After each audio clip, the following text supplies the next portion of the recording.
आज हम लोग एसएससी सीएचएसएल के प्रीवियस ईयर के क्वेश्चन सॉल्व करने वाले हैं।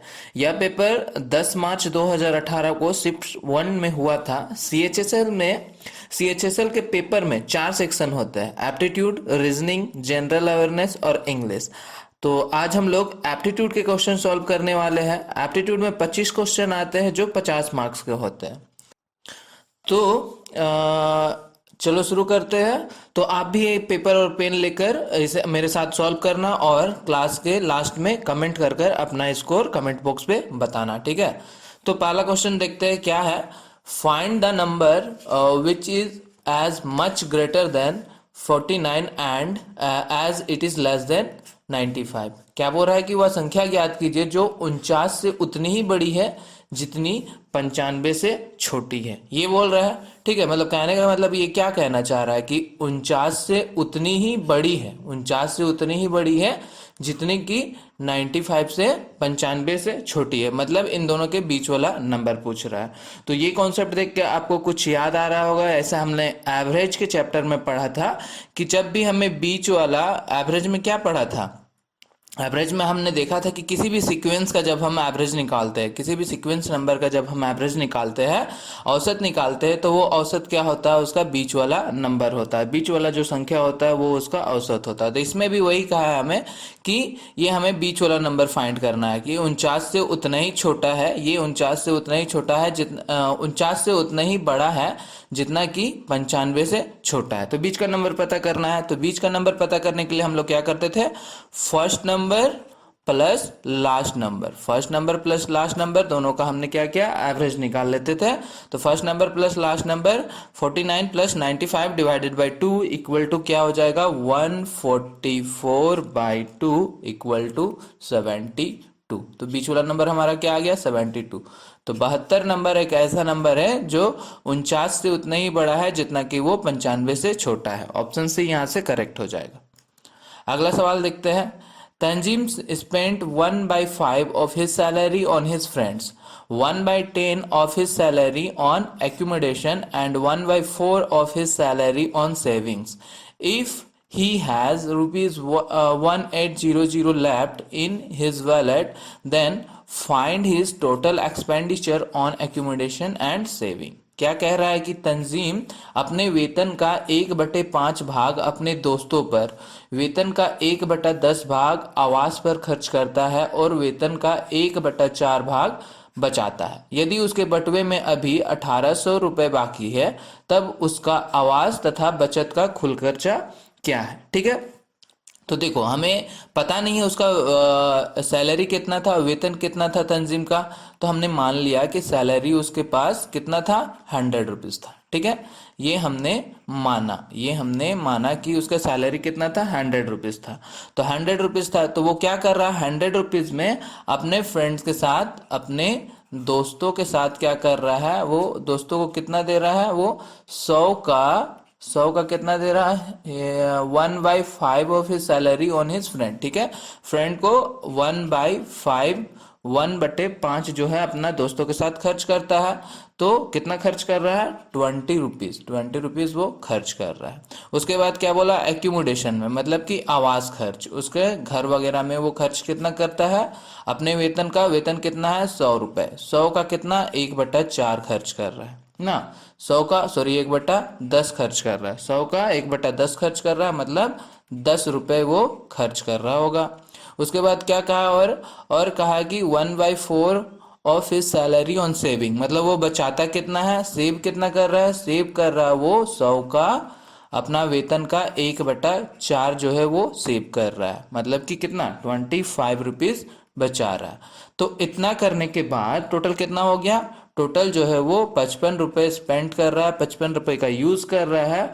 और बचा कितना रहा है, मतलब उसके बटुए में अब कितने बच रहे होंगे, उसके बटुए में कितने बच रहे होंगे, बटुए में कितने बच रहे होंगे, पहले कितना था, पहले था हम 100 रुपए था इसके पास, 100 रुपए में उसने 55 रुपए का यूज किया, तो उसके पास कितना बच गया, बच गया उसके पास 45 रुपीज। बटुए में जो है उसके 45 रुपीज बच रहे हैं, ठीक है। पर देखो यहाँ पर हमें क्वेश्चन में क्या बोला है कि उसके बटुए में 1800 रुपए बच रहे हैं, तो 45 रुपीज नहीं बच रहे, कितने बच रहे हैं, 1800 रुपीज बच रहे हैं, ठीक है।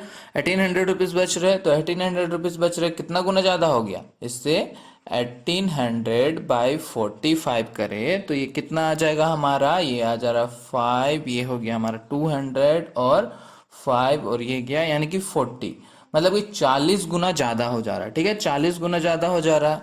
तो हमने जो वेतन माना था, सैलरी जो हमने माना था, सैलरी हमने कितना माना था, 100 रुपए, तो ये भी 100 ना होके इससे 40 गुना ज्यादा यानी कि 4000 रुपये हो जाएगा। मतलब उसका सैलरी जो था वो कितना था, सैलरी उसका था 4000 रुपये। अब सैलरी निकल गया, अब सैलरी निकल गया तो अब क्वेश्चन में हमें क्या बोला है कि उसका आवास और बचत का कुल खर्चा कितना है। तो आवास में वो कितना स्पेंड कर रहा है, आवास में वो कर रहा है अपना 4000 का, 4000 उसका वेतन है, 4000 का कितना आवास में वो एकोमोडेशन में खर्च कर रहा है, 1/10 ना। तो 4000 का 1/10 वो एकोमोडेशन में खर्च कर रहा है, मतलब कि कितना, 400 रुपये वो खर्च कर रहा है एकोमोडेशन में। और क्या बोला है, आवास बोला है और बचत का कुल खर्चा, सेव कितना कर रहा है वो बचत कितना कर रहा है, बचत कर रहा है अपना वेतन का 4000 का, 4000 का 1/4 भाग, 1/4 भाग यानी कि 1/4 भाग यानी कि कितना, 1000 रुपये वो बचा रहा है। ठीक है, तो ये दोनों हम लोग को पूछा था, क्या पूछा कि आवास और बचत का कुल खर्चा क्या है। तो इन दोनों का कुल कर देते हैं, कुल कहने का मतलब क्या, दोनों को ऐड कर देते हैं, दोनों को ऐड कर दिया तो क्या आ जाएगा हमारा 1400, मतलब 1400 रुपीज जो है उसका क्या है, आवास और बचत का कुल खर्चा। और यही हमारा क्या हो जाएगा आंसर, यानी कि ऑप्शन बी यहाँ से क्या हो जाता है, करेक्ट आंसर निकल कर आ जाता है। ठीक है, समझ में आया। अगला देखते हैं, अगला सवाल क्या दिया हुआ, what is the value of 2 - 2z minus plus Z square into 2 + 2z minus Z square, ये बोला है। और कंडीशन क्या दिया हुआ है, z + 2/z = 2। ठीक है, तो हमें वैल्यू पता करना है, इसका वैल्यू पता करना है। क्या दिया हुआ कंडीशन हमें दिया हुआ है, कंडीशन हमें क्या दिया हुआ है, z + 2/z = 2, ये कंडीशन दिया हुआ है। इसे फर्दर सॉल्व करते हैं, इसे सॉल्व करेंगे तो क्या हो जाएगा, ये हो जाएगा हमारा z² + 2 = 2z, ऐसे लिख सकते हैं। इसके बाद और हम इसे क्या लिख सकते हैं, z² + 2 - 2z = 0। ठीक है, अब देखो ये वाला चीज और इन दोनों में से एक चीज से ये मैच कर रहा है, कैसे मैच कर रहा है, देखो इसे हम क्या लिख सकते हैं, इसे हम थोड़ा सा मैच करवा देते हैं, 2 - 2z + z², इस तरह से लिख सकते हैं =0। अब ये चीज और इसमें ये चीज और ये चीज को देखो, ये दोनों मैच कर रहा है, ये दोनों मैच कर रहा है, तो बस इसमें हम पुट कर देते हैं, क्या है हमारा 2 - 2z + z² और 2 + 2z - z²। अब तो आपको आंसर पता ही हो गया होगा, इसका वैल्यू क्या है, इसका वैल्यू है 0, तो 0 × 2 + 2z - z²। अब 0 से इंटू करेंगे तो कितना होगा, 0 ही होगा। तो ये हमारा आंसर आ जाएगा ऑप्शन ए, यहाँ से क्या हो जाता है, करेक्ट हो जाता है। अगला सवाल पे चलते हैं, क्या दिया हुआ, determine the value of x in the equation, इसका हमें क्या करना है, वैल्यू पता करना है। ठीक है, तो देखो इस तरह का क्वेश्चन को निकालने के लिए एक शॉर्ट ट्रिक है, बहुत ही छोटा सा मेथड है। वो क्या है, जब भी इस तरह के अंडर रूट में रहे वैल्यू, ठीक है, सेम वैल्यू रहना चाहिए इन्फिनिटी तक, और क्या है, प्लस का साइन दिया हुआ है, तो जो वैल्यू क्या है हमारा 20 है, 20 का क्या कर लो, फैक्टर कर दो, मीन्स 20 को तोड़ दो। कैसे लिख सकते हैं हम 20 को, क्या कर सकते हैं, 10 × 2 लिख सकते हैं, और क्या लिख सकते हैं, 5 × 4 लिख सकते हैं। ठीक है, बस, और कुछ लिख सकते हैं, और भी कुछ, ठीक है, इतना ही रहने देते हैं। तो ये हो गया। आपको क्या करना है कि इन दोनों जितना भी फैक्टर आया उसमें से आपको एक फैक्टर का सिलेक्शन करना है जिसके बीच का डिफरेंस जो है वो 1 आना चाहिए। तो 5 में से 4 गया तो 1 आएगा। इनका फैक्टर निकाल रहे हैं तो क्या आ रहा है, 1 आ रहा है। इन दोनों को बीच को अगर डिवाइड करें तो क्या आना चाहिए, 1 आना चाहिए। ठीक है, कंडीशन यही आपको चूज करना है, फैक्टर बहुत सारा आएगा उसमें से एक चूज करना है जो जिसका डिफरेंस क्या है, जिसका डिफरेंस आपको 1 मिले। तो हो गया, हमें 5 और 4 मिल गया। अब क्या, क्वेश्चन में अगर प्लस साइन दिया हुआ है तो बड़ा वैल्यू लेना है। ठीक है, प्लस साइन दिया हुआ है तो बड़ा वैल्यू लेना है, अगर क्वेश्चन में यहाँ पे माइनस दिया हुआ रहता तो छोटा वैल्यू हमारा आंसर होता। तो यहाँ पे प्लस दिया हुआ है तो हमारा आंसर क्या हो जाएगा, 5, ऑप्शन बी यहाँ से क्या हो जाता है, करेक्ट आंसर हो जाता है। अगर माइनस रहता है तो 4 हम आंसर लिखते हैं। ठीक है, चलो आगे देखते हैं अगला सवाल। क्या दिया हुआ है? The point at which the perpendicular bisector of the sides of a triangle inset is known as. ठीक है, क्या पूछा है? ये डिफिनेशन पूछ रहा है कि वह बिंदु जिस पर लंबवत द्विभाजक त्रिभुज के भुजाओं का प्रतिच्छेद करता है उसे किस रूप में जाना जाता है। ठीक है, तो त्रिभुज है। ठीक है, त्रिभुज यानी कि ट्रायंगल है।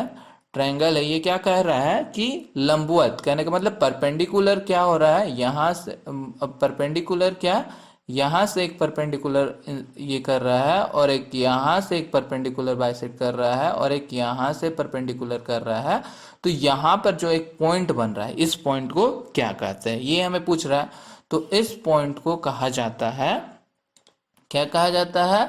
सरकम सेंटर। इसे कहते हैं हम सरकम सेंटर, और हिंदी में बोले तो परिकेंद्र। ठीक है, इसे हम कहते हैं सरकम सेंटर या परिकेंद्र। तो यही हमें पूछा है, तो ऑप्शन ए यहाँ से क्या हो जाता है? करेक्ट हो जाता है। ठीक है, आगे चलते हैं अगला सवाल पे।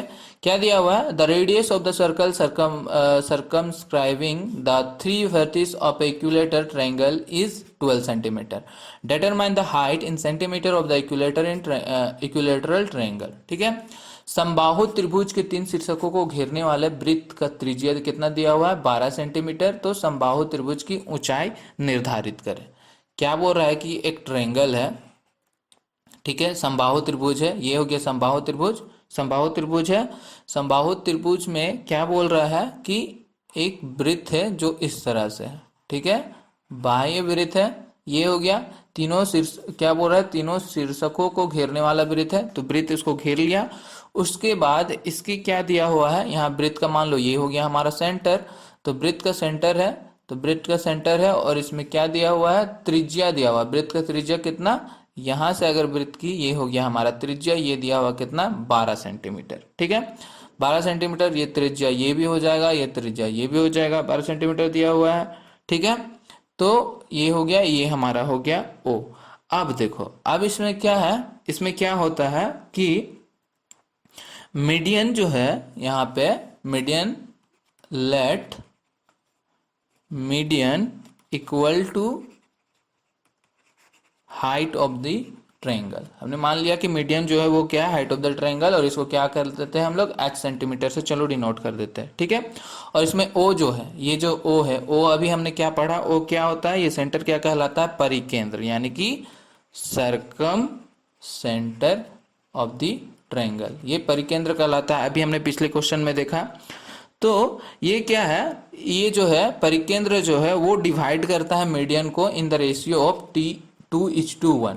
ये जो है सरकम सेंटर जो होता है वो मीडियन को डिवाइड करता है। कैसे? मीडियन को डिवाइड करता है 2:1 के रेशियो में इसे डिवाइड करता है। ठीक है, ये मान लिया हमने A, ये हो गया B, ये हो गया C। ठीक है, तो क्या करता है? 2:1 में डिवाइड करता है।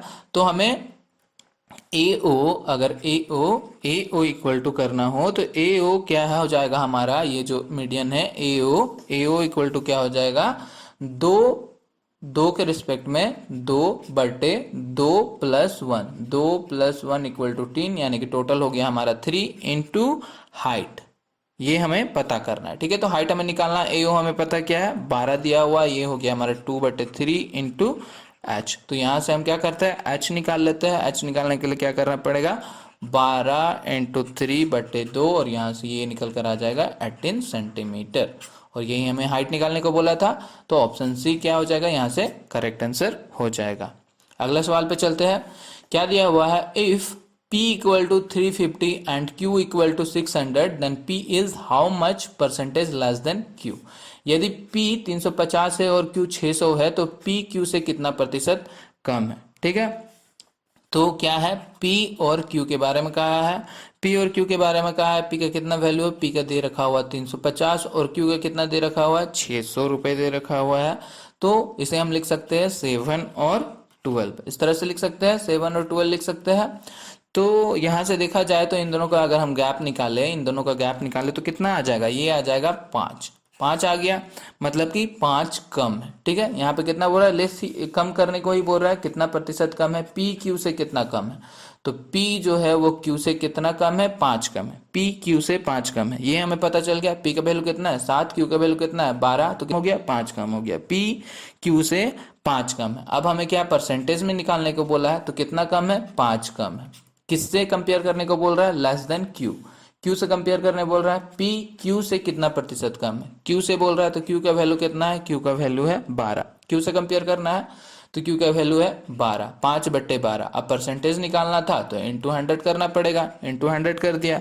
इसे कैलकुलेट कर लेते हैं, तो ये कैलकुलेट करने के बाद क्या आ जाएगा, 41.67%। ऑप्शन ए जो है यहाँ से करेक्ट हो जाता है। ठीक है, ये सारी चीजें हमने अपने जनरल एप्टीट्यूड की क्लास में बहुत ही अच्छे तरीके से कवर किया है। किस टॉपिक में कितने टाइप के क्वेश्चन पूछे जाते हैं एग्जाम में, ये सारा हमने उस सिलेबस में कंप्लीट किया है। तो अगर आपने अभी तक नहीं देखा है वो क्लास, तो वहां से जाकर आप सिलेबस को पहले कंप्लीट कर लें, तो आपको कोई सा भी एग्जाम का प्रीवियस ईयर का क्वेश्चन सॉल्व करने में कोई भी दिक्कत नहीं होगी। ठीक है, अगला सवाल पे आते हैं। क्या दिया हुआ, the ratio of two number is 5:4। If the sum of the both the number is 180, then find the smaller number. दो संख्याओं का अनुपात दे रखा हुआ 5:4। यदि दोनों संख्याओं का योग दिया हुआ है 180, तो सबसे छोटी संख्या क्या है। बहुत ही सिंपल सा सवाल पूछा हुआ है। अनुपात क्या दे रखा हुआ है, 5:4, 5:4 दे रखा हुआ। अब इसका योग बोल रहा है, योग हम निकाल लेते हैं, सम निकाल लेते हैं। 5 + 4 = 9। हमारा सम कितना आ गया, 5 + 4 = 9। पर क्वेश्चन में हमें क्या बोला है कि योग कितना है 180, सम कितना है 180। 9 नहीं है, कितना है 180 है। योग ये है 180 है। कितना गुना ज्यादा हो गया, 180/9 यानी कि 20 गुना ज्यादा, 20 गुना ज्यादा हो गया। 20 गुना ज्यादा हो गया तो ये नंबर भी, ये 5 ना होके इससे 20 गुना ज्यादा यानी कि 100 होगी, और ये नंबर भी 4 ना होके इससे 20 गुना ज्यादा यानी कि 80 होगी। ठीक है, तो बड़ा संख्या हो गया हमारा 100, छोटा संख्या हो गया हमारा 80। तो निकालने को हमें क्या बोला, फाइंड द स्मॉलर, छोटी संख्या बोला है। छोटी संख्या हमारा क्या हो गया, छोटी संख्या हो गया हमारा 80। तो ऑप्शन बी यहाँ से क्या हो जाता है, करेक्ट आंसर हो जाता है। ठीक है, अगले सवाल पे आते हैं। क्या दिया हुआ है, P started a business by investing ₹3500 and Q joined him after 1 year with an amount of ₹21,000. After 2 years from the starting of the business, they earned a profit of ₹26,000. What will be P's share in rupees of the profit? कह रहा है कि P ने 35,000 रुपये का निवेश करके एक व्यवसाय का आरंभ किया, और क्यू 1 वर्ष के बाद 21,000 रुपये की राशि के साथ उससे जुड़ गया। पहले पी ने 35,000 रुपये के साथ निवेश किया, 1 साल वो अकेला उस बिजनेस पे रहा, उसके बाद 1 साल के बाद आया क्यू, वो 21,000 रुपये लेके उसके साथ जुड़ गया। तो व्यवसाय शुरू होने के 2 साल बाद, 2 साल तक बिजनेस चला, उन्होंने 26,000 रुपये का लाभ अर्जित किया। तो इसमें पी का हिस्सा कितना होगा, ये पूछ रहा है। बहुत ही सिंपल सा सवाल है, इस तरह के हमने बहुत ही क्वेश्चन प्रैक्टिस किए हुए हैं। तो P अनुपात Q में देखते हैं। P का क्या दिया हुआ है, P क्या है, P कितना लगाया, 35,000 रुपये लगाया। ठीक है, Q की बात करें तो Q कितना, 21,000 रुपीज लगाया। अब क्या है, बिजनेस कितना दिन तक चला, व्यवसाय शुरू होने के 2 साल बाद तक, मतलब कि 2 साल तक बिजनेस चल रहा है। तो 2 साल तक, तो P तो शुरू से लेके लास्ट तक रहा, तो 2 साल कहने का मतलब कितना, 24 मंथ। 2 साल मतलब कितना, 24 मंथ। और क्यू आया है 1 साल के बाद, 1 साल पी था, उसके बाद 1 साल के बाद आया, मतलब ये सिर्फ 1 साल तक ही बिजनेस में रहा है। तो 1 साल मतलब 12 महीने रहा है, ये 12 महीने इसका पैसा इतना रहा है। बस यहाँ से आप इसे कैलकुलेट कर लेते हैं, ये कट गया, ये कट गया, ये हो गया 12 दूना 24, ये हो गया, तो ये आ गया हमारा 35 × 2 = 21। ठीक है, 35 × 2 यानी कि कितना हो जाएगा, ये हो जाएगा हमारा 70:21 हो गया। अब देखा जाए तो यहाँ से अगर हम टोटल प्रॉफिट निकाले इसका, तो कितना हो जाएगा, 70 + 21 = 91। तो दोनों मिलके कितना, 91 रुपये अर्जित कर रहे हैं, मतलब 91 रुपये वो 2 साल में कमा रहे हैं। पर क्वेश्चन में हमें क्या बोला है कि टोटल प्रॉफिट जो हो रहा है वो 91 रुपये का नहीं हुआ है, कितने का हुआ है, 26,000 रुपये का। 91 का नहीं हुआ है, कितने का हुआ है, 26,000 का प्रॉफिट हुआ है। 26,000 का प्रॉफिट हुआ है, कितना गुना ज्यादा हो गया इससे? 26,000 बट्टे 91, यानी कि कह सकते हैं हम 2,000 बट्टे में 7, 2,000 बट्टे में 7, इतना गुना प्रॉफिट हुआ है। तो इससे अगर हमें क्या करना है, अब शेयर निकालना है, तो पी का शेयर निकालना है। पी का शेयर निकालते हैं, पी का अमाउंट कितना है? पी का है 70। तो ये 70 ना होके इससे, 70 ना होके इससे कितना गुना ज्यादा? इससे 2,000 बट्टे 7 गुना ज्यादा हो जाएगा। 70 से 2,000 बट्टे 7 गुना ज्यादा हो जाएगा, यानी कि कितना हो जाएगा? ये कट गया आपस में, तो ये हो गया कितना? 20,000। 20,000 पी का शेयर कितना आ गया? 20,000 पी का शेयर आ गया 20,000, ऑप्शन सी। अगर क्यू का शेयर पूछता तो क्यू के शेयर के लिए क्या करते हैं? क्यू का कितना है कि क्यू का है 21, तो 21 गुना 2,000 बट्टे 7 हो जाता, और ये हो जाता 6,000। ठीक है, पर इसमें पी का पूछा है, तो पी का पूछा है तो ऑप्शन सी यहाँ से हमारा क्या हो जाएगा? करेक्ट आंसर हो जाएगा। अगले पे आते हैं, क्या दिया हुआ? If 31x plus 31y equal to 403, then what is the average of x and y। यदि इतना दिया हुआ है तो क्या बोल रहा है? x और y का औसत क्या होगा। ठीक है, आप भी मेरे साथ सॉल्व करते रहे। तो क्या हो जाएगा? यहाँ पे औसत निकालने को बोला है, चलो निकालते हैं। 31x plus 31y equal to क्या दिया हुआ? 403। यहाँ से हम 31 को कॉमन निकाल सकते हैं, x plus y equal to 403 common निकाल सकते हैं, निकल गया।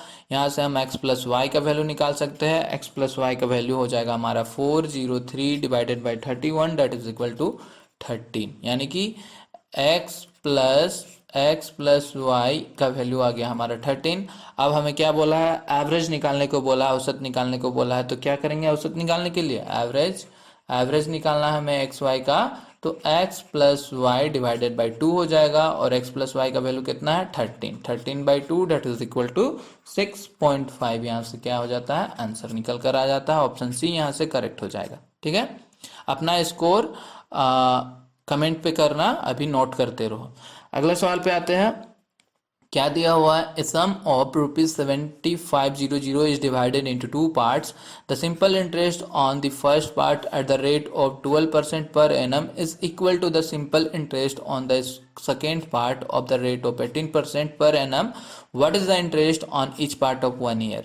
7500 रुपीज की राशि को दो भागों में विभाजित किया जाता है। प्रति वर्ष 12% की दर से पहले भाग का साधारण ब्याज, 18% की दर से दूसरे भाग का साधारण ब्याज। पहले भाग का साधारण ब्याज कितने दर से? 12% का, और दूसरे भाग के लिए 18% के दर से।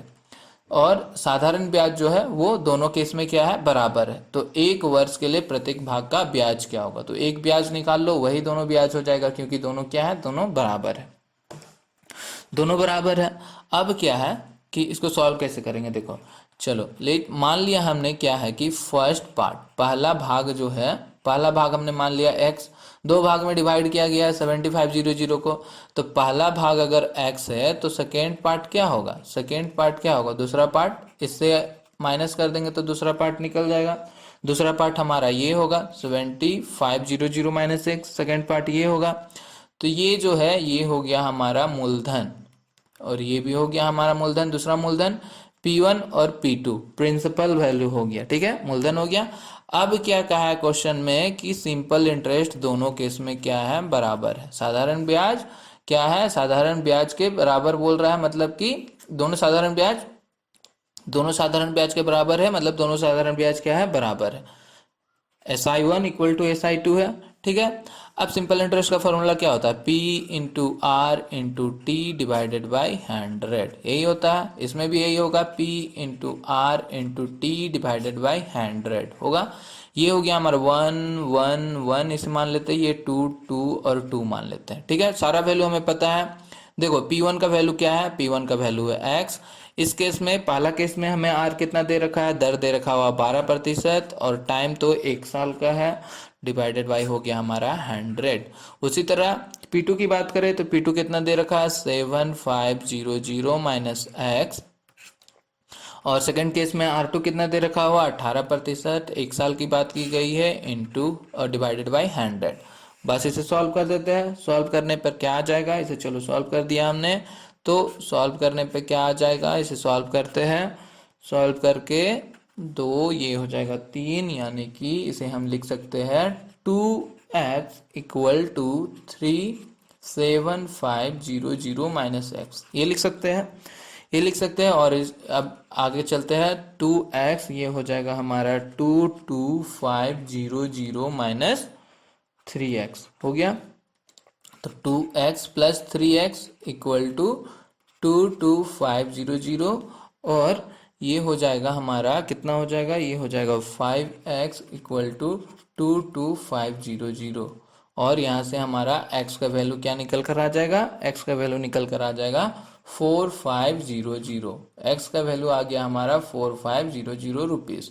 अब x का वैल्यू आ गया 4500 रुपीज़ आ गया हमारा, यानी कि P1 का वैल्यू हमारा आ गया, P1 का वैल्यू कितना आ गया 4500 रुपीज़, और P2 का वैल्यू कितना आ जाएगा, P2 हो जाएगा हमारा 7500 माइनस 4500 इक्वल टू कितना हो जाएगा, इसे माइनस करेंगे तो 3000 रुपीज़ हो जाएगा। अब क्या है, हमें ब्याज निकालने को बोला है, तो किसी का भी ब्याज निकाल लो, आइदर ये यूज कर लो और ये यूज कर लो। तो हम चलो SI1 यूज कर लेते हैं। SI1 इक्वल टू क्या, P1 into R1 into T1 divided by 100। तो P का वैल्यू कितना आया 4500 इंटू R कितना दे रखा था इस केस में 12, एक साल की बात की गई है, और 100। बस इसे सॉल्व कर देते हैं, इसे सॉल्व कर देता है, इसे सॉल्व करके कैलकुलेट करते हैं तो क्या हो जाएगा हमारा 540 रुपीज़। इतना रुपए का साधारण ब्याज निकल कर आ रहा है। प्रत्येक भाग में क्या होगा, 540 का साधारण ब्याज लगेगा। ऑप्शन डी यहाँ से क्या होता है, करेक्ट हो जाता है निकल कर। ठीक है, अगले सवाल पे आते हैं हम लोग। Selling price of a calculator is this much and profit percent is 18%। If the selling price is rupees this much then what will be the loss percent. बोल रहा है कि एक कैलकुलेटर का विक्रय मूल्य इतना है, अगर इतना में वो बेच रहा है तो उसे 18% का लाभ हो रहा है। अगर वो विक्रय मूल्य इतना रखता, इतना में बेचता, तो हानि प्रतिशत कितना होगा, ये हमें पता करने को बोला है। तो क्या पहला केस में क्या दे रखा हुआ, पहला केस में हमें प्रॉफिट परसेंट कितना दे रखा हुआ, प्रॉफिट परसेंट दे रखा हुआ 18% का प्रॉफिट हो रहा है। अब देखो हमने परसेंटेज के क्लास में इसे किस तरह से सॉल्व किया था, उसी तरह से सॉल्व करते हैं। तो प्रॉफिट दे रखा हुआ 18%, और इसे हम क्या लिख सकते हैं, इसे हम लिख सकते हैं 18/100 लिख सकते हैं।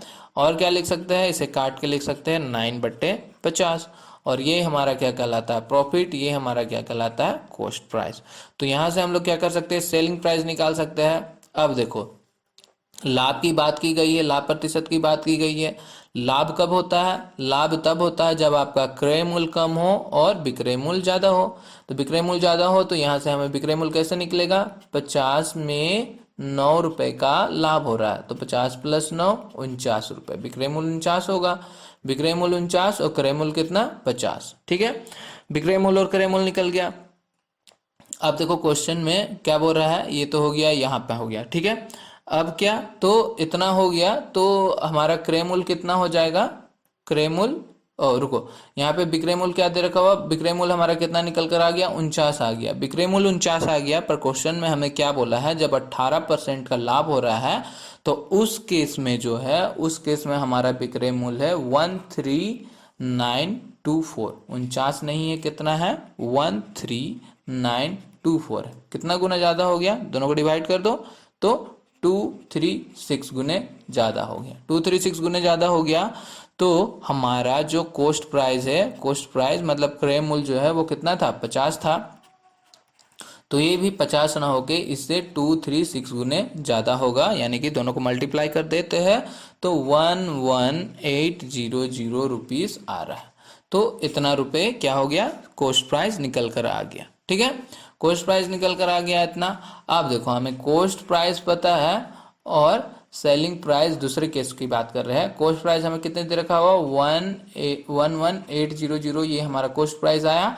और सेलिंग प्राइस दूसरे केस में सेलिंग प्राइस कितना है, विक्रय मूल्य कितना है 10266। 10266 देखो क्या है, इसमें क्रय मूल्य ज्यादा हो रहा है, क्रय मूल्य ज्यादा है और विक्रय मूल्य कम है। क्रय मूल्य ज्यादा है विक्रय मूल्य कम है तो क्या होता है, हमने पढ़ा था ना क्लास में। तो क्रय मूल्य ज्यादा है और विक्रय मूल्य कम है तो क्या हो रहा है, लॉस हो रहा है। ये हमें पता चल गया क्या हानि हो रहा है, कितने का हानि हो रहा है, दोनों को माइनस कर देते हैं। तो माइनस करने पे क्या निकल गया, हमारा लॉस निकल जा रहा है 1534, इतने रुपए का क्या हो रहा है, हानि हो रहा है। और यही हमें पता भी करने बोला है कि हानि प्रतिशत क्या हो रहा है। तो हानि प्रतिशत के लिए क्या करेंगे, कितने का हानि हो रहा है, 1534 का हानि हो रहा है। कितने पे हानि हो रहा है, कॉस्ट प्राइस कितना है, 1180 पे, 1180 पे, 800 पे। और परसेंटेज के लिए 100 कर देंगे, बस इसे कैलकुलेट कर दो। इसे कैलकुलेट कर दिया हमने तो आ रहा है 13%। तो लॉस परसेंट कितना निकल कर आ गया, 13%। ऑप्शन सी यहाँ से करेक्ट निकल कर आ जाता है। अगले सवाल पर आते हैं। अगले सवाल पे आते हैं, क्या दिया हुआ है कि रोहित, अगले सवाल 13 नंबर ना, Rohit wants to earn 21 profit on the belt after offering 45% discount. By how much percentage more should be mark the price of the article above the cost price. 45% की छूट देने के बाद रोहित बेल्ट पर 21% का मुनाफा कमाता है। उसे वस्तु के लागत मूल्य से ऊपर कितनी कीमत का अंकित करना चाहिए 21% लाभ कमाने के लिए। ठीक है, तो देखो इस सवाल में क्या हमें प्रॉफिट मार्क प्राइस नहीं पता है, मतलब कि ये कीमत नहीं पता है, वस्तु का अंकित मूल्य नहीं पता है। तो वो हम चलो मान लेते हैं कि लेट एमपी जो है मार्क प्राइस जो है वो कितना है, 100x है। ठीक है, 100x है। अब 100x है तो क्या बोल रहा है, डिस्काउंट कितने का दे रहा है, 45% का डिस्काउंट। इतने पे 45% का डिस्काउंट दे रहा है। तो डिस्काउंट जो है, डिस्काउंट कितने का हो जाएगा, 100x पे 45% का डिस्काउंट, मतलब कि 45/100 का डिस्काउंट दे रहा है। इतने का डिस्काउंट दे रहा है। ठीक है, डिस्काउंट इतना इतना इतना रुपए उसको डिस्काउंट मिल रहा होगा। तो डिस्काउंट इतने रुपए का मिल रहा होगा, तो यहाँ से हम क्या करेंगे, इसका सेलिंग प्राइस निकाल सकते हैं, विक्रय मूल्य निकाल सकते हैं। इसका विक्रय मूल्य निकालने के लिए क्या करना पड़ेगा हमें, मार्क प्राइस यानी कि अंकित मूल्य माइनस डिस्काउंट, अंकित मूल्य माइनस डिस्काउंट मतलब छूट निकालना पड़ेगा। तो मार्क प्राइस कितना दे रखा हुआ, अंकित मूल्य हमारा 100x माइनस डिस्काउंट कितना है, 100x इंटू 45/100, ये है। बस इसे कैलकुलेट कर देते हैं। तो 100x माइनस ये हो जाएगा हमारा 4500x डिवाइडेड बाय 100। अब इसे फर्दर सॉल्व करने के बाद आता है 55x। तो यहाँ से जो है सेलिंग प्राइस हमारा कितना आ गया, 55x रुपीज आ जाता है, सेलिंग प्राइस निकल कर आ जाता है। अब देखो क्वेश्चन में हमें क्या दे रखा हुआ, प्रॉफिट परसेंट दे रखा हुआ, कितना दे रखा हुआ, 21% का प्रॉफिट परसेंट दिया हुआ है। और हमें एसपी पता है, सेलिंग प्राइस पता है, तो आराम से कॉस्ट प्राइस निकल जाएगा। कॉस्ट प्राइस का फॉर्मूला क्या होता है, कॉस्ट प्राइस इक्वल टू क्या होता है, क्रय मूल्य इक्वल टू 100 गुने में विक्रय मूल्य डिवाइडेड बाय 100 प्लस लाभ प्रतिशत। हो गया, ये हो गया। तो इक्वल टू इसे कैलकुलेट कर लेते हैं, इक्वल टू कितना हो जाएगा, 100 इंटू कितना है, एसपी हमारा कितना है, सेलिंग प्राइस, विक्रय मूल्य 55x divided by 100 plus profit कितना है 21 का। ठीक है, तो इसे फर्दर अगर कैलकुलेट करें तो ये आ जा रहा है हमारा 500x 555 ना, 555x, अच्छा यहाँ पे ये 50 आएगा, सॉरी ये जो है 50x आ रहा है, 50x आ रहा है। तो यहाँ पर क्या हो जाएगा, 500x हो जाएगा, 500x डिवाइडेड बाय ये हो जाएगा 11, ये निकल कर आ रहा है, कैलकुलेट करके इतना आता है। ठीक है, अब कैलकुलेट करने के बाद इतना आ रहा है, तो कैलकुलेट होने के बाद सीपी इतना आ रहा है, तो हमें कॉस्ट प्राइस निकल गया। पर क्वेश्चन में क्या परसेंटेज में निकालना है, तो हमें रिक्वायर्ड परसेंटेज निकालने के लिए क्या करना होगा, रिक्वायर्ड परसेंटेज कितना है हमारा, मार्क प्राइस कितना है 100, तो 100x माइनस कॉस्ट प्राइस कितना आया 500x बटे में 11 और डिवाइडेड बाय 500x बटे में 11 इनटू परसेंटेज के लिए 100 लगाना पड़ेगा। ठीक है, बस इसे कैलकुलेट कर दो, इसे कैलकुलेट कर देते हैं। तो ये हो जा रहा हमारा 1100 minus 500 divided by 5 equal to 600 बट्टे में 5 और इक्वल टू 120%। ऑप्शन सी यहाँ से क्या होता है, करेक्ट आंसर निकल कर आ जाता है। ठीक है, अगला सवाल पर आते हैं। What is the value of this, इसका वैल्यू हमें पता करने को बोला है। इसका वैल्यू निकालना है, बहुत ही सिंपल सा सवाल है, चलो निकाल देते हैं। क्या दिया हुआ है, 513 minus root under 144 minus root under 81 minus root under 64। ठीक है, चलो कैलकुलेट कर लेते हैं। तो अंदर का पहले रूट को सॉल्व कर लेते हैं। तो क्या है, 513 माइनस 144 का रूट कितना होता है, ये 12, और 81 मतलब 9, और 64 मतलब 8। ठीक है, तो ये हो जाएगा हमारा, कितना हो जाएगा, 513 माइनस, इनको ऐड कर दो तो ये हो गया हमारा 29, इक्वल टू ये हो जाएगा हमारा 484। 484 किसका होता है, 22 का। 22, ऑप्शन ए जो है यहाँ से करेक्ट निकल कर आ जाता है। सेशन अच्छा लग रहा हो तो प्लीज इसे लाइक भी कर देना एक। ठीक है, क्या दिया हुआ है, क्वेश्चन नंबर 15 पे आते हैं। 2 taps P and Q can fill a tank in 24 hours and 18 hours respectively. If the 2 taps are opened at 11 a.m., then at what time in p.m. should the tap P be closed completely, fill the tank at exactly 2 a.m. ठीक है, क्या बोल रहा है कि दो नल जो है P और Q क्रमशः 24 घंटे और 18 घंटे में एक टैंक को भर सकते हैं। यदि दो नल सुबह 11 बजे खोले जाते हैं तो टैंक को पूरी तरह से सुबह 2 बजे भरने के लिए नल P को कितने टाइम पे हमें बंद करना पड़ेगा, 2 बजे तक भरना है। ठीक है, 11 बजे खुलेगा और 2 बजे तक भर जाना चाहिए। तो उस केस पे P जो है वो को कितने बजे हमें बंद करना पड़ेगा, ये पूछ रहा है। तो इस तरह के सवाल हमने देखा है अपने सिलेबस के, जब हमने क्लास की थी तब। P दे रखा हुआ है, P क्या बोल रहा है, P भर रहा है। P कितने देर में भर रहा है, P जो है वो भर रहा है 24 आवर में भर रहा है। और Q क्या कर रहा है, Q जो है वो भर रहा है कितने, Q जो भर रहा है वो 18 आवर में भर रहा है। ठीक है, तो इसके बाद हमारा पहला मोटिव क्या होता था कि टोटल कितना भरना है। तो टोटल कितना लीटर भरना है वो हमें कैसे पता चलेगा, टोटल काम कितना है, एलसीएम निकाल लेते हैं हम लोग 24 और 18 का। तो ये निकल कर आ रहा है 72, मतलब कि 72 लीटर जो है टंकी भरना है, 72 लीटर पानी भरना है। ये पता चल गया कि टोटल काम कितना है 72। अब दोनों की क्षमता निकाल लेते हैं। तो पी का क्षमता निकालने के लिए क्या करना पड़ेगा, 72 डिवाइडेड बाय 24 यानी कि 3 लीटर पर आवर, मतलब कि 1 घंटा में ये जो है पी जो है वो 3 लीटर पानी भरता है। उसी तरह क्यू की बात करें तो क्यू क्या करेगा, क्यू जो है वो 72/18 दैट इज इक्वल टू क्या, 72/18 यानी कि 4 लीटर पर आवर, 4 लीटर 1 घंटा में भर सकता है क्यू। क्षमता की पता चल गई, सारा कुछ पता चल गया, टोटल काम भी पता चल गया। टोटल टाइम क्या है हमारा वो देख लेते हैं। टोटल टाइम कितना टाइम दे रखा हुआ, कितने टाइम में हमें भरने को बोला है, टंकी 11 AM में खुल रहा है, और 11 AM में खुल रहा है, और क्या कह रहा है कि 2 AM में 2 AM तक भर जाना चाहिए। ठीक है, तो 11 AM सुबह का 11 से लेके मतलब कि हाँ वही सुबह के 11 के लेके अगली सुबह के 2 बजे तक कितना घंटा हो जा रहा है, तो 15 आवर, 15 घंटे में क्या हो जाना चाहिए, टंकी भर जाना चाहिए। तो अब देखो P इंटू पी का हमें टाइम नहीं पता है, P को ही बंद करना है ना, P को पूरी तरह कितने समय में बंद किया जाए। तो P इंटू टाइम, P का हमें टाइम नहीं पता है, प्लस Q इंटू Q का पता है, क्योंकि Q जो है शुरू से लास्ट तक रहा है तो 15 आवर तक, Q इंटू 15, तो ये दोनों अगर मिलकर करे तो 72 लीटर पानी को भरेंगे।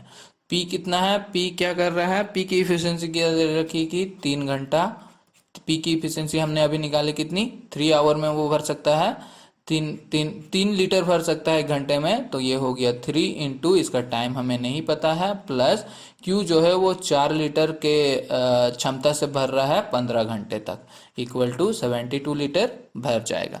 तो यहाँ से बस हमें टी का कैलकुलेट कर लेना है, 3T प्लस ये हो जाएगा 60 equal to 72, that is equal to यहाँ से हो जाएगा हमारा क्या, 3T इक्वल टू 72 माइनस 60 यानी कि 12, और T इक्वल टू हो गया हमारा, T इक्वल टू कितना हो जाएगा 4 आवर, 12/3 यानी कि 4 आवर। टाइम कितना हो गया 4 घंटा, मतलब कि 4 घंटे के बाद P को बंद करना पड़ेगा। 11 AM में 11 AM में खुला, 11 AM में खुला, और इससे 4 घंटा के बाद 4 आवर के बाद जो है इसे बंद कर दिया जा रहा है पी को, तो 4 आवर के बाद कितना हो जाएगा, 11 बजे खुला, 4 घंटा मतलब कि 3 PM। 3 बजे क्या हो जा रहा है, बंद हो जा रहा है, 3 PM, 3 बजे पी को बंद कर दिया जा रहा है। तो यहाँ से ऑप्शन सी जो है हमारा निकल कर आ गया कि 3 बजे उसे बंद करना पड़ेगा। अगले सवाल पर आते हैं।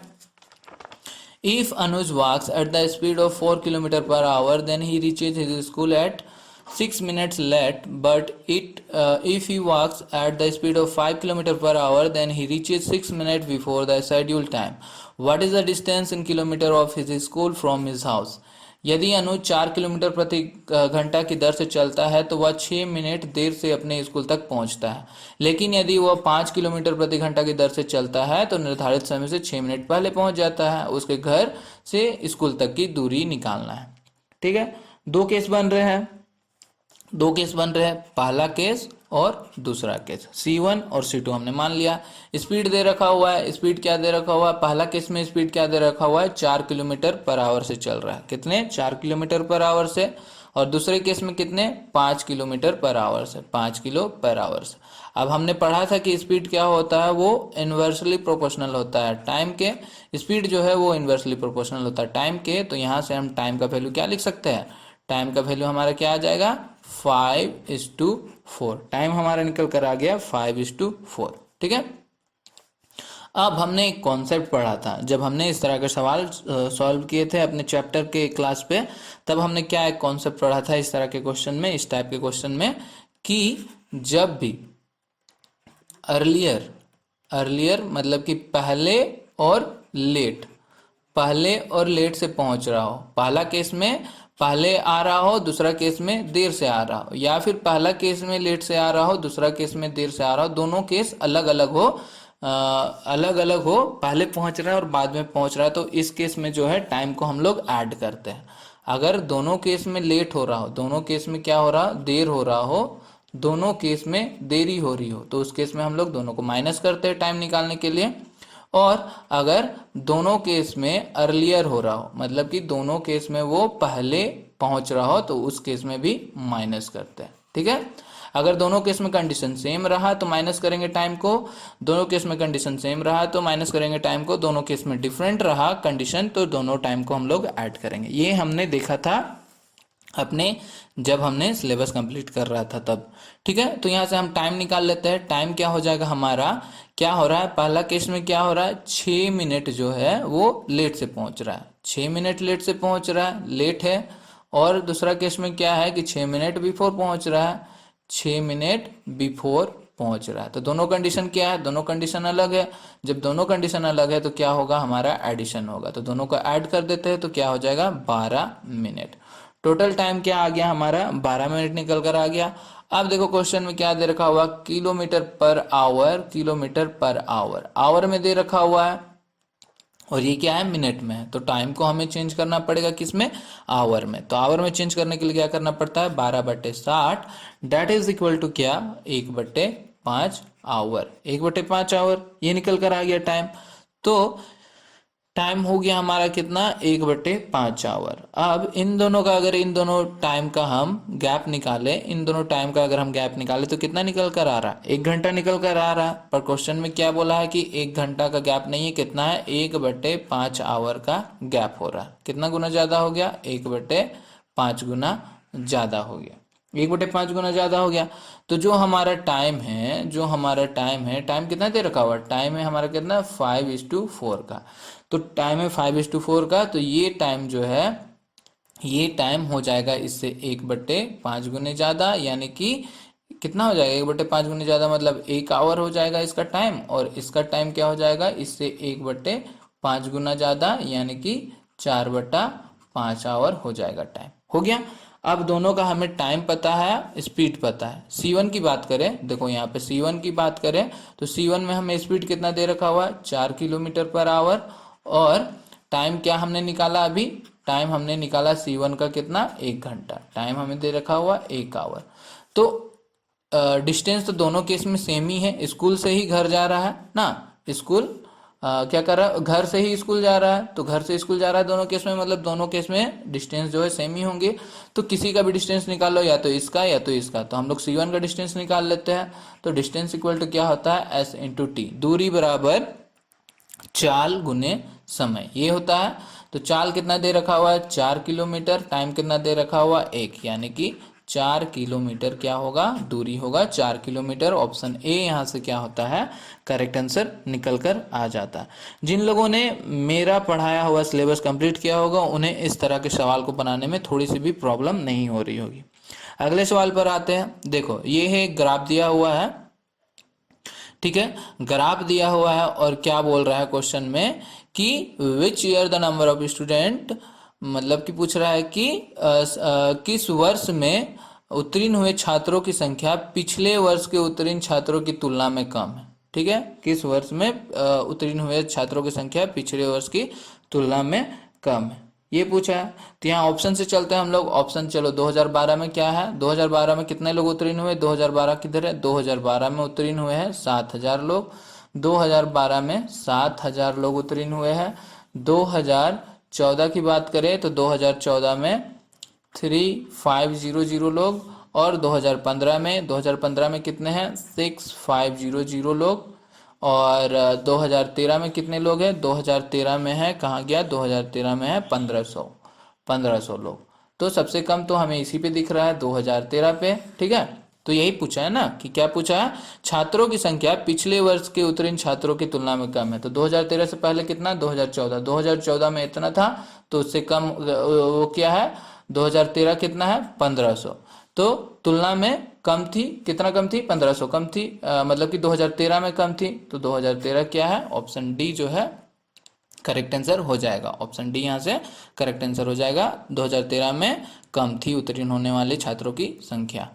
18 पे आते हैं। 18 पे भी इसी तरह का सवाल दिया हुआ है। देखो क्वेश्चन क्या रहता है, इस तरह का एक डीआई का सवाल आता है, आपको ग्राफ वगैरह से सॉल्व करना रहता है, और लगातार इसी पे बेस्ड 4-5 क्वेश्चन रहते हैं। ठीक है, तो इस पे क्या दिया दे रखा हुआ, बोल रहा है कि 2017 और 2014 के बीच के विशिष्टता के साथ उत्तीर्ण छात्रों की संख्या का अंतर ज्ञात करें।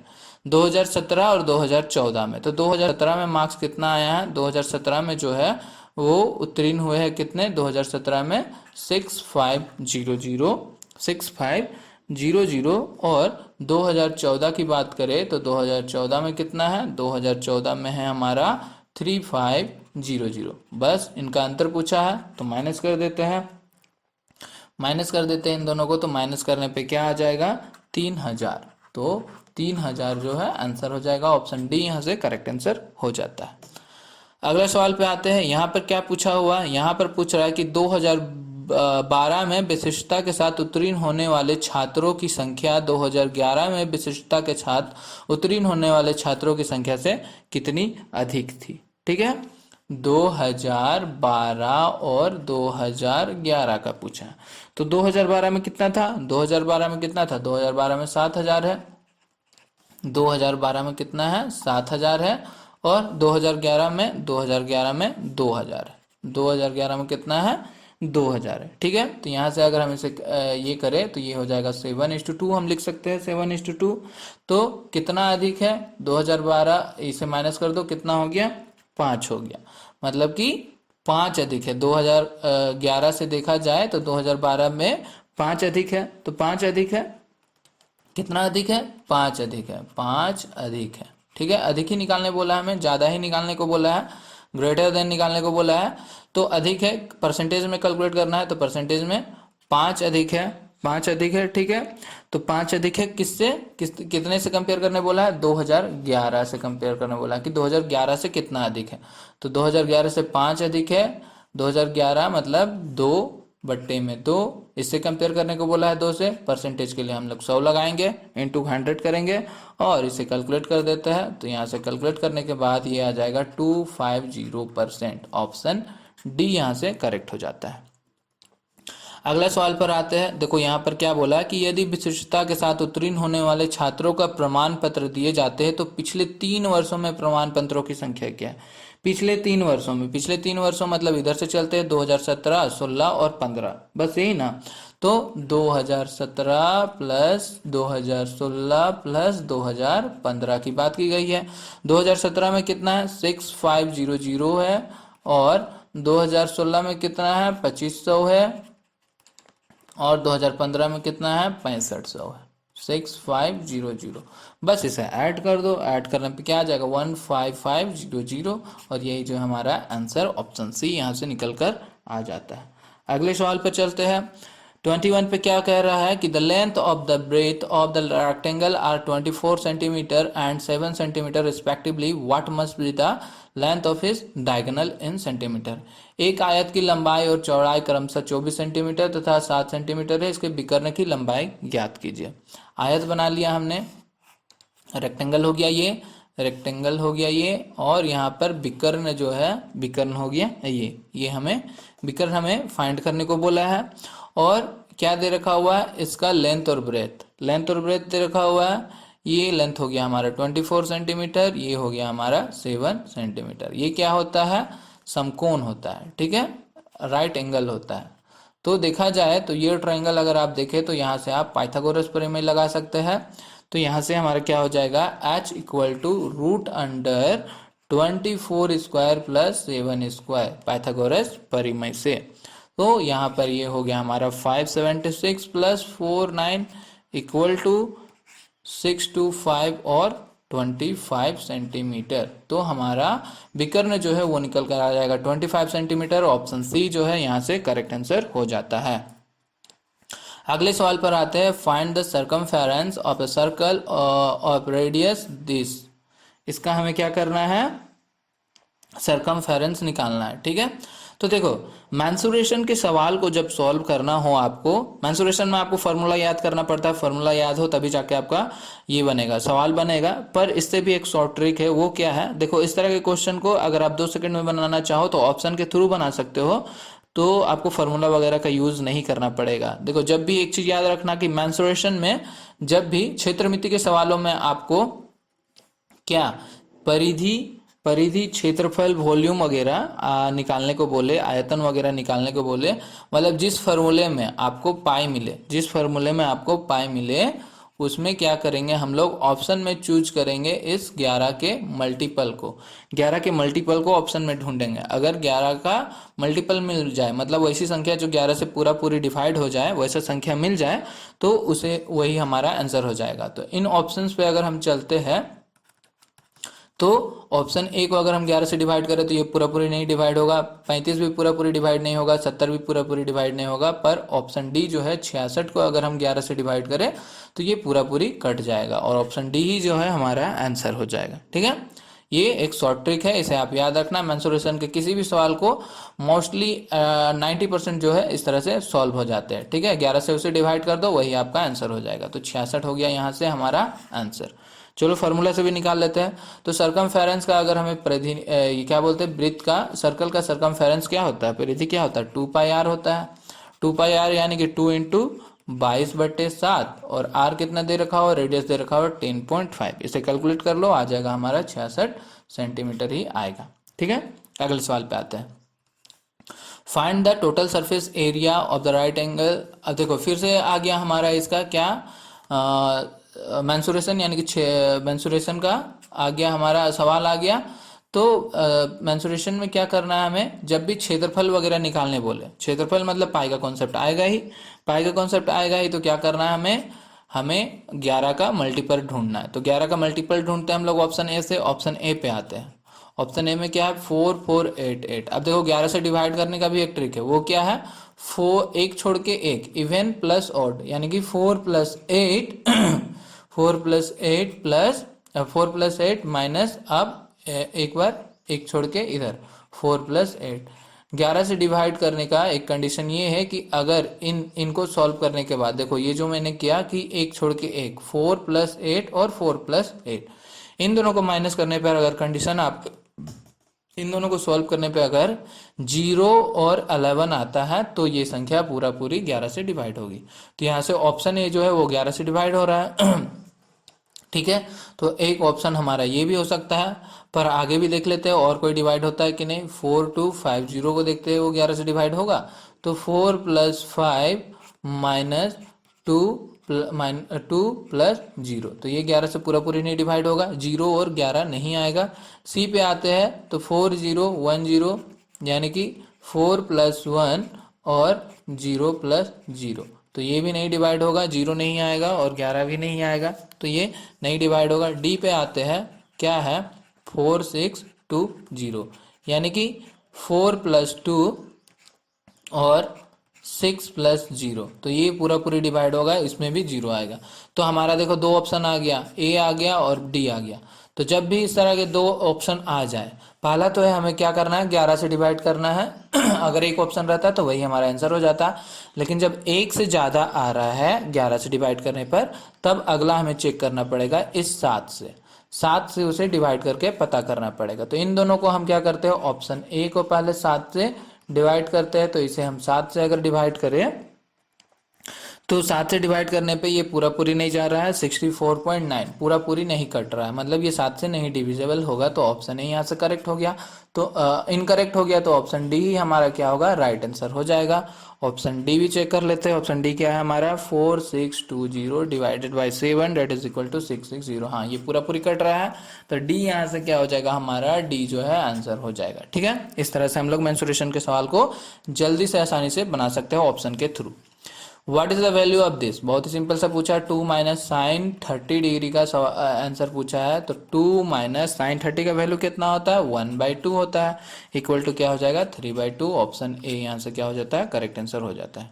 अगले सवाल पर आते हैं, यानी कि लास्ट क्वेश्चन पे हम लोग पहुंच गए। ये क्या दिया हुआ है, PQR is the right angle at Q if the cos this, यानी कि राइट एंगल है। चलो राइट एंगल बना लेते हैं। राइट एंगल हमारा बन गया, ये हो गया हमारा राइट एंगल, और क्यू पर हमारा एंगल बनेगा, राइट एंगल हो गया, यहाँ पर हो गया ये हो गया P और ये हो गया Q। ठीक है, तो P का वैल्यू दे रखा हुआ है, P का क्या दे रखा हुआ है, P इक्वल टू दे रखा हुआ है 5/13, कोस P दे रखा हुआ, कोस P। अब कोस P का वैल्यू क्या होता है, कोस P का वैल्यू क्या होता है, कोस P का वैल्यू कोस मतलब कि कोस थीटा इक्वल टू क्या होता है, B/H, आधार बट्टे कर्ण, ये होता है। कोस थीटा का वैल्यू ये होता है। तो हमें आधार मिल गया, आधार का वैल्यू मिल गया, और कर्ण का वैल्यू मिल गया। आधार का वैल्यू P के बारे में है, कोस P है, तो यहाँ पर एंगल बनेगा, तो एंगल बनेगा, ये हो गया आधार हमारा 5 और कर्ण तो यही है। तो हमें ये पता करने को बोला है, ये पता करने को बोला है, तो ये पता करने को बोला है, क्या पता करने को बोला है, QR, पाइथागोरस प्रमेय लगा देते हैं। QR इक्वल टू क्या हो जाएगा, 13 स्क्वायर माइनस 5 का square equal to 169 minus 25 that is equal to क्या हो जाएगा, √144 और 12 सेंटीमीटर। तो 12 सेंटीमीटर हमारा आंसर 12 सेंटीमीटर, हाँ यहाँ से क्या आ जाएगा हमारा, 12 सेंटीमीटर आ जाएगा। तो यहाँ से आ गया 12 सेंटीमीटर, और यही हमें फाइंड करने को बोला था ना, और सॉरी कोसेक आर हमें पूछा है, कोसेक आर हमें पता करना है, कोसेक आर। तो कोसेक आर क्या होता है, कोसेक आर क्या होता है, साइन कोस और टेन। साइन, तो साइन का अपोजिट क्या होता है, साइन का अपोजिट क्या होता है, साइन का अपोजिट होता है कोसेक। साइन का अपोजिट क्या होता है, साइन का अपोजिट होता है कोसेक। और साइन थीटा इक्वल टू क्या होता है, P/H, ये होता है ना पंडित, P/H होता है साइन थीटा। तो कोसेक क्या हो जाएगा हमारा, कोसेक हो जाएगा H/P हो जाएगा। तो H हमारा क्या है, कर्ण है हमारा 13, और P हमारा क्या निकल कर आ गया 12, यानी कि 13/12। ऑप्शन डी क्या हो जाता है यहाँ से, करेक्ट आंसर निकल कर आ जाता है। ठीक है, सो एप्टीट्यूड के क्वेश्चन हम लोगों ने खत्म कर दिया। 25 क्वेश्चन थे, 25 क्वेश्चन सॉल्व कर दिया। अब अपना आप स्कोर जो है कमेंट बॉक्स पे जरूर कमेंट करके बताना कि आपने कितने क्वेश्चन करेक्ट किए, और साथ ही ये भी बताना कि आपको और कौन सा प्रीवियस ईयर का क्वेश्चन का सॉल्यूशन चाहिए। ठीक है, तो अगर आपने लाइक और शेयर करना भूल गया हो तो लाइक और शेयर कर देना जरूर से, और अभी तक चैनल को सब्सक्राइब नहीं किया है तो कर देना। Thank you.